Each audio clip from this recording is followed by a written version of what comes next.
This is the new Honda Civic, and I know what you're thinking. Yes, it does look rather different than the old Honda Civic, but that's just the way Honda plays things with its designs. So as the cars go from generation to generation, they do change quite a lot in the way that they look. Whereas other manufacturers, they more evolve the design of their cars. That's just the way Honda does things, isn't it? This car, I'm not fully decided on whether I like the look of it. Sometimes I do, sometimes I don't. But design's a personal thing. You make your own mind up about this car. Now in terms of prices, if you click up there, you can go to carwow.co.uk. You can actually configure your ideal Honda Civic. Then dealers will come back to you with the best price they can do on it. So you can buy a car from the comfort of your own home without even having to haggle. Speaking about comfort, let's check out the inside. So it's actually pretty nice here inside the new Civic.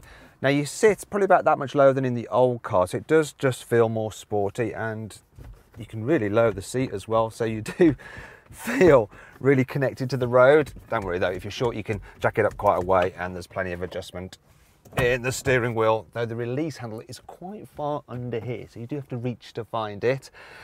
Also, the sporty theme continues with the layout. So if you notice, the center console wraps round you. The design of the dash as well, it just feels sporty. It's got nice textures to it. And generally the quality is very good, as you'd expect from a Honda, and it's not perceived quality either.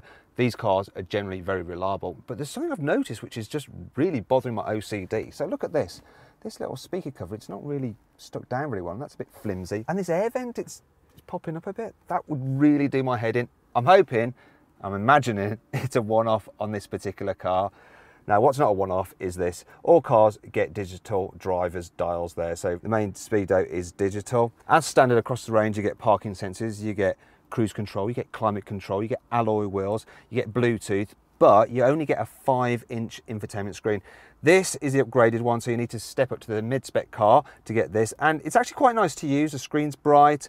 It's okay to flip through menus. I don't think the system's quite as easy to use as that in a Seat Leon. Now, if you click it there, you can see my full in-depth video review of the infotainment system.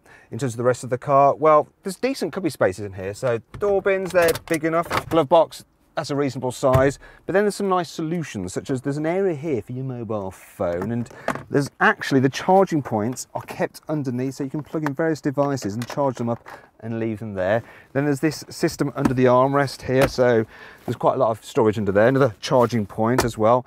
And then there's a cup holder there which you can remove if you want to carry a larger bottle, so all very good. In terms of carrying people, let's check out the back. This car is a little bit of a mixed bag here in the rear. So at first, in terms of legroom, there's absolutely loads of footroom as well. You can really stretch out. One problem I do have though is that the rear windows are quite small, so it can feel a little bit dark and claustrophobic in the back here. And these seats, they're super squidgy and soft, and they're big and supportive and they're nice. The problem is this though, there's this ridge just there in the back, which if you sit up, you actually hit your head off it. I mean, it's just, what were Honda thinking with that? That's really poor design. There's an armrest here, which is a little bit on the low side. It's got some cup holders in it if you do need it. If you need to carry 3 at once in the back, that ridge doesn't bother you so much because of the way you sit, and the seat is quite squidgy and the car is quite wide, so it's better at carrying 3 in the back than you might think.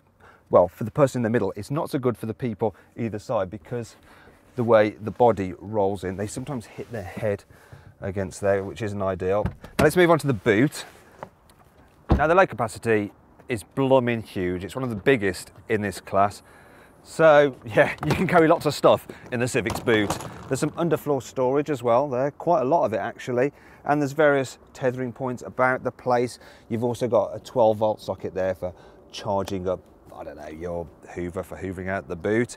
Slight complaints though are the fact there is a bit of a lip to lift stuff over. It's not huge, but in other cars you can actually raise the boot floor up. You can't in this one. Another thing to note is this, when you fold the seats down, there is a ridge there, but Honda, well, it's made it gradual, so you can push heavy things up to the front of the car, so it's not too much of a problem, and it's a hugely practical car for a hatchback. Now, if you click up there, you can watch my detailed practicality video, see how much stuff I could fit in this car's boot, how easy it is to fit a child seat, and what it's like with 3 adults in the back seats.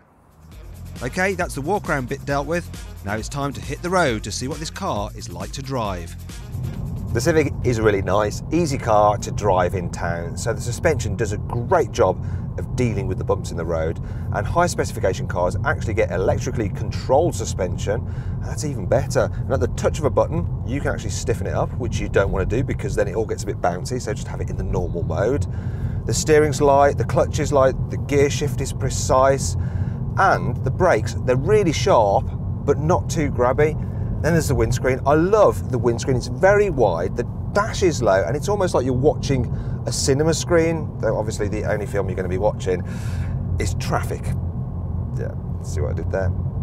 Thing is though, just like my jokes, not everything about the Civic is perfect, so the back window, it's got the spoiler integrated into it, and that kind of obscures the view somewhat. There's a huge blind spot here, which you end up looking around at junctions, and if you want to see for yourself, click up there to watch my 360-degree passenger ride video.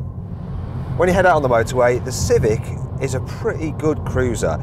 So on the whole, it's reasonably quiet. Not quite as quiet as a Volkswagen Golf, but it's still absolutely fine. The seats are lovely though, they're really relaxing. What's not so relaxing is when you rev the 1 litre engine in this car out. So I'm going to do it now, listen.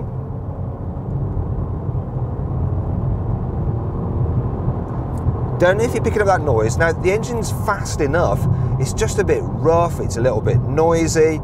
Economy, that's all right, it's doing about 43 miles per gallon, but if you can afford it, I would spend extra to get the 1.5 litre turbo petrol. It's smoother, it's faster, it's a really nice engine. If you do lots and lots of miles, you might want to get the 1.6 litre diesel. It's not out yet, but it's available soon. Get out on a twisty road, and this Civic will surprise you with how well it goes round corners. It just seems to grip and grip and claw its way round. It's quite surprising actually.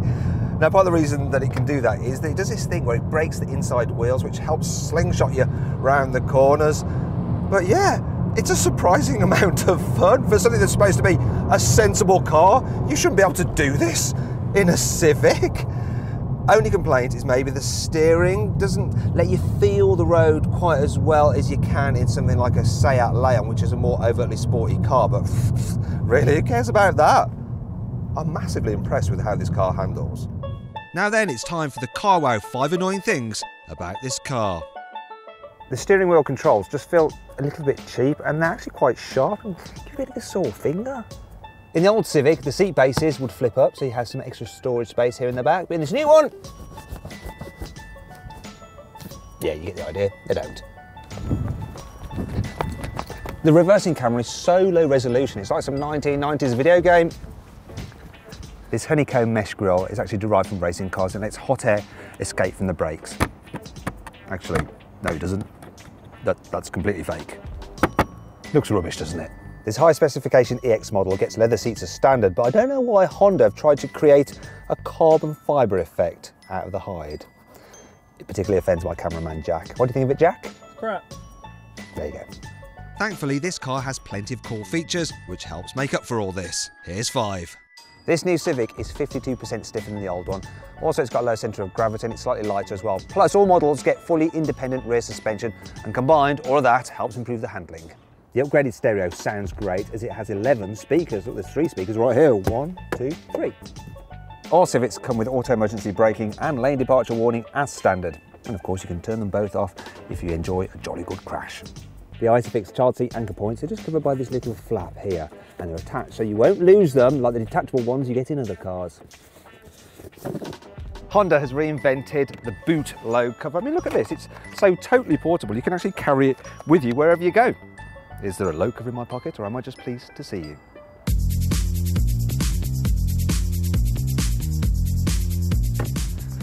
Now, if you click up there, you can go to carwow.co.uk for more information and to see the very best deals on the new Honda Civic. So what's my verdict on it? Should you avoid it? Should you consider it? Should you shortlist it? Or should you just go right ahead and buy it? Well, if you don't like the look of it, I reckon you should just avoid it. Otherwise, shortlist it because it's quite a good all-round car. If you enjoyed this video, please like it, share it and subscribe to our channel by clicking on the logo up there. Click up there, you can watch my 360-degree passenger ride video, down there for my detailed practicality video, and down there for my detailed infotainment video review of this car. Now, did you spot the Easter egg in this video? It was me with Asimo and my producer Sam there back, I think it was about 3 years ago. Honda makes Asimo.